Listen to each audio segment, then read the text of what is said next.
All right, so I've been wanting to make this video for a little bit now, and it feels like every time I go to make it, something's always going on.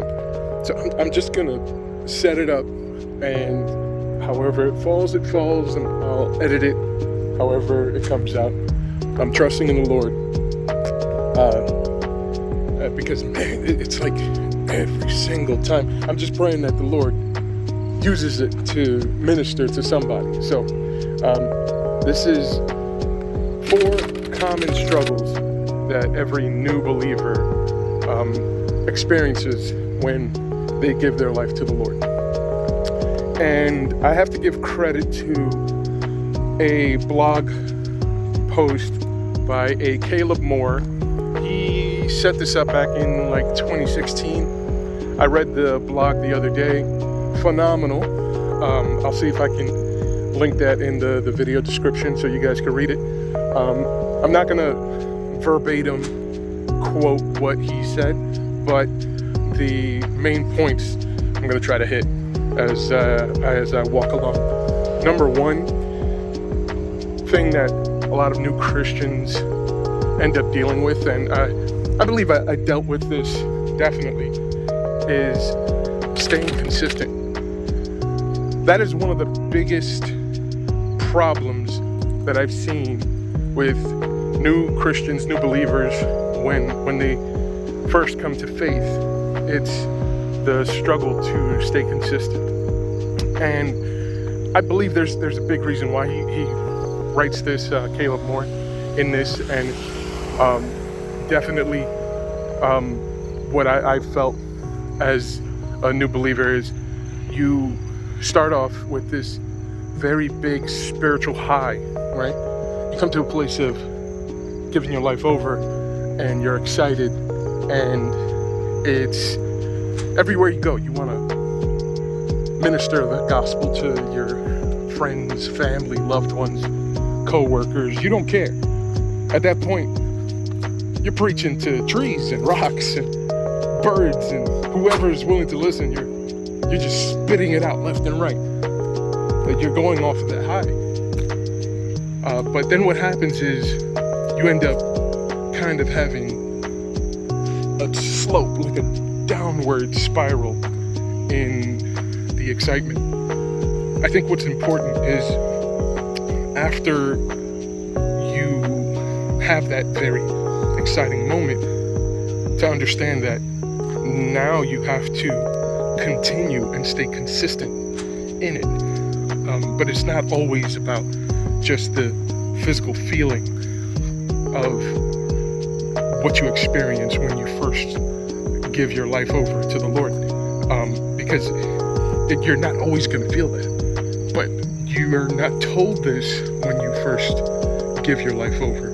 You're kind of just going based off of initial feeling, reaction. So that's number 1. I would say definitely come to a place of being under leadership and being taught and coming under someone who can kind of disciple you.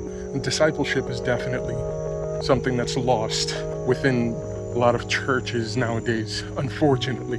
Not saying every church, but it's definitely something that churches struggle in doing, because they like to boast in the numbers, how many people they saved, how many people they baptized, and now it's all well and good. But what happens after a year, 2 years, you start to see these newer Christians start to fall away, especially nowadays, where you have like this anger and hatred towards the word and towards Jesus, and you just say the name Jesus and people start to become very angry, and they want to scream and yell, and automatically they want to call you a bigot or whatever. So that's number 1. I would say staying consistent is one thing.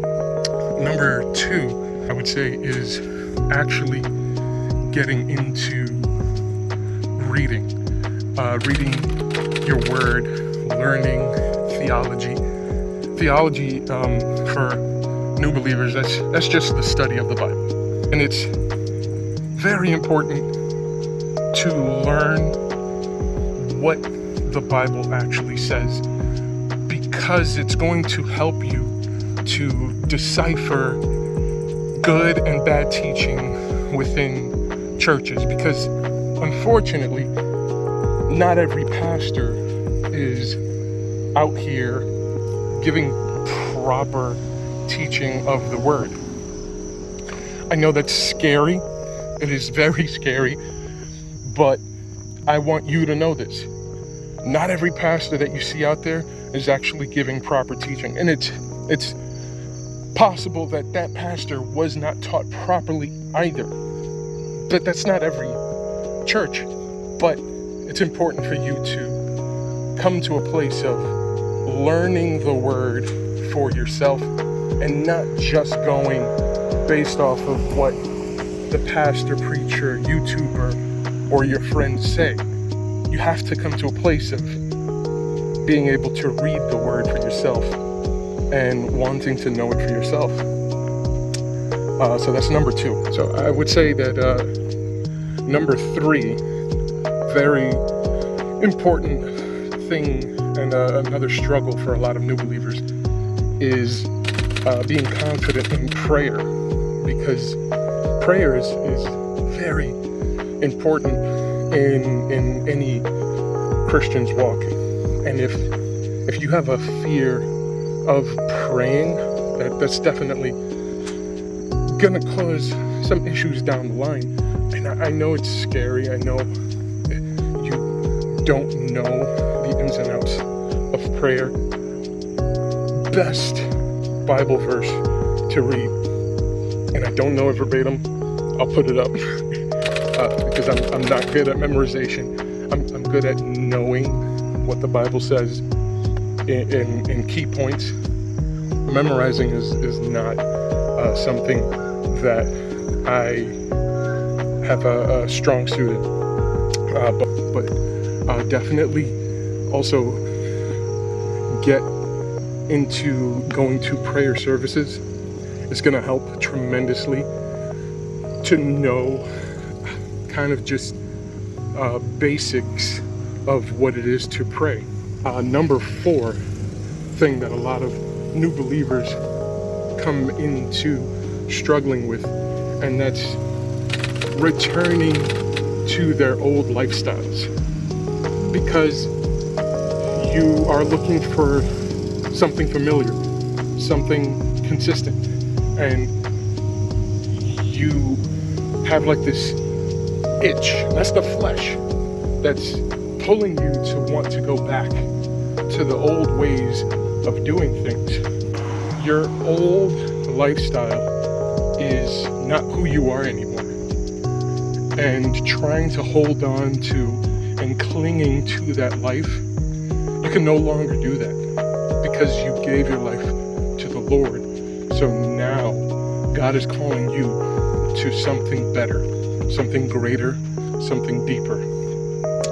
So I would encourage you guys, if you have an opportunity, to just go over those 4 main points and try to examine yourself, examine your own life, examine who you are as a Christian. And I'm not saying that it's going to be easy. It's definitely a tough walk. This is very difficult. But I would say, if there is a place in which you call home, church, come under the leadership, come under teaching, try to learn all the intricacies of what it means to be a Christian, and ask the Lord to reveal things to you. Open your mind, open your heart, but be ready to be radically transformed, because at this point, everything that you knew is not going to be the same. It is going to be different, but it's going to be different in a really good way. If this is something that you truly feel in your heart, that you've given your life to the Lord and you want to go deeper, I guarantee God is going to open up every door for you to know Him more. With that, thank you guys for listening. God bless. Talk to you next time.